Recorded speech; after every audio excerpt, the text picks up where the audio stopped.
Hello and welcome to Weekend Investing Daily Bytes. We're shooting episode 212. Today is 19th of April, and what a crash the Nifty had in the last 1 hour of the market. The overall day was not so bad until the last hour. There was a waterfall, kind of a cascading selling in the market, likely to be FPI selling, some sort of basket selling, but not yet clear, and that has caused a major dent in most sectoral indices that we follow. So, looking at them, IT after yesterday's crack continued further, minus 3%. FMCG joined the soft sectors and it was down minus 2.8%. Real estate was down minus 2.5%. Consumption, pharma, private banks, you name it, and it was down. Energy and public sector enterprises still managed to stay their ground. So the relative strength in the market is very obvious, where energy and public sector enterprises are still holding their ground, whereas FMCG, IT, consumption, pharma, banking is all losing ground. So a very sharp and surprising move in the latter half of the day, and you can see while the closing index is minus 1.2% because of the weighted average that is taken for the close, but otherwise Nifty was down much more, almost 1.6 1.7% at close. Mid and small cap index along with small cap index was down 1.5%. Nifty Next 50 was badly hit as Adani stocks especially took a beating, minus 1.8%, and CNX 200 and CNX 500 were also down nearly about 1.5%. Within the weekend investing, small cases, most small cases were hit between 0.5% and 2.5%. Mi ATH2, which has some public sector enterprise and energy constituents, was surprisingly in the green at plus 0.28%. ATH also was not so badly damaged at minus 0.6%. The small cap star performer, my 25, also was down only 0.76%, still in the green for the week. So not so bad for some of them, but yes, MI20, MI35, MINF10, Mi EverGreen also was badly hit as gold failed to move as a hedge today. Top gainers today: MRPL plus 9%, Apollo Hospital, Gujarat Ambuja Export, Graphite all up around 5%, and along with IWML. And top losers: Chambal Fertilizers hit the down circuit. Mindtree, after supposedly good results yesterday, down again another 8%. Solara minus 8%. L&T Infotech and Mindtree merger rumors were there which were denied, down 7%. CCL Products down another 6%. The small topic of the day was get rid of your ego, and why this topic is there, because a lot of people will not admit that when the stock goes against them that something has gone wrong in the stock, and will not even relook at their investment thesis. So this is a stock called Baba. This is the Alibaba group of China. It trades in Hong Kong and in the US markets. Now this stock has been falling since 310 from end of 2020. Earlier the concerns were around delisting of Chinese stocks from the US market, and that was the reason cited. And then the poor performance came out in the last couple of quarters, where all past growth plans or growth forecasts were shattered. And as the stock kept falling, nobody really knew why it is falling. So instead of sticking to your ego and saying that no, I will keep buying this, you need to reevaluate at certain points where has the thesis gone wrong, or why is the market pricing it this way. If this was such a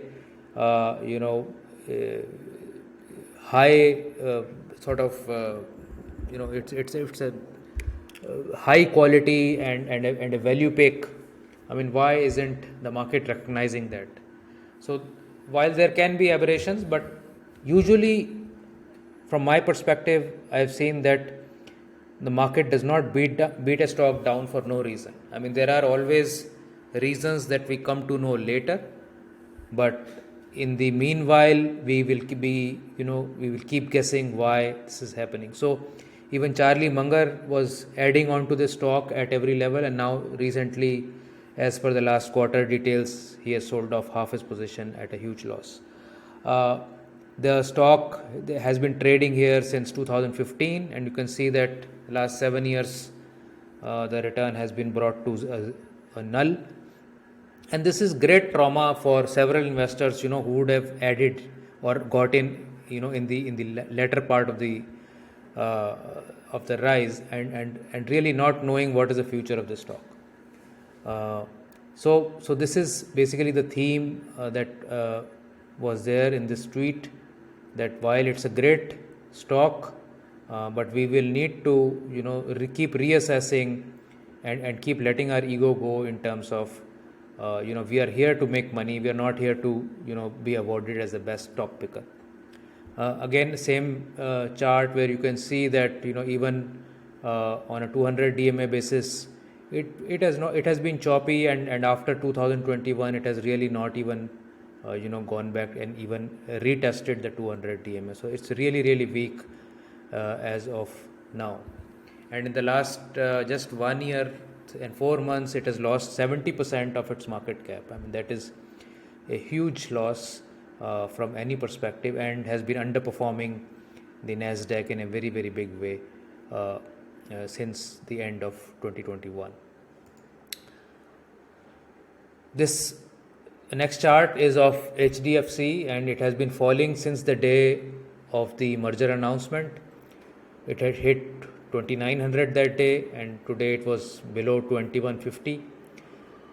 At 2900, it was being said to be a great buy because a great institution is being formed together, and almost 25% lower, it is still a screaming buy by many analysts. So this is the sort of, I'm trying to bring out the situation for those people who invest basis a lot of these analyst reports. There is nobody really selling these stocks in the analyst community. I mean, it's always a buy when it comes to the HDFC group, because there are very few groups which are of high quality, so-called high quality, and but the law of gravity is that nothing can be priced to the moon. I mean, the reality has to keep adjusting that premium from time to time, and that is what is happening. Yes, it may go up again at some point of time, but right now it is in a downward spiral, if I may say, and it's a falling knife from that perspective. The insight on this, another tweet that I did today was that when you go from point A to point B, we want to go in the least time, we want to go with the best comfort possible, and we want to go at the lowest cost. This is how we sort of travel from point A to point B, keeping these three aspects in mind, and we make a compromise and we find a solution. Okay, maybe we don't want to take Air India, we'll take Emirates or something like that, where we will get the best comfort possible at the lowest cost, but we'll give up some of the time, or we'll give up some of the cost to get the best comfort, so on and so forth. So the three variables, we tend to sort of adjust with each other and come to some optimal solution. Similarly, in your portfolio, when you're thinking about risk, returns and expense ratios, you have to make this compromise. So you cannot just run after the highest returns, because when you run after the highest returns, you are also taking on higher risk, potentially higher expense ratios, or if you're taking on the highest or the lowest risk, then your returns will likely to be the lowest as well, and so on and so forth. So think about this in the same analogy, that you have to create an optimal portfolio outcome, and the variables that you have to play with are returns, risk, and expense ratio, and this will apply to everything that you do in the markets, whether it is mutual fund investing, whether it is small case investing, whether it is your own investing, so on and so forth. So thank you so much for watching this video and sharing this with your friends and family. Please do keep subscribing and liking the channel, and I'll see you in another video very soon. Thank you. Bye.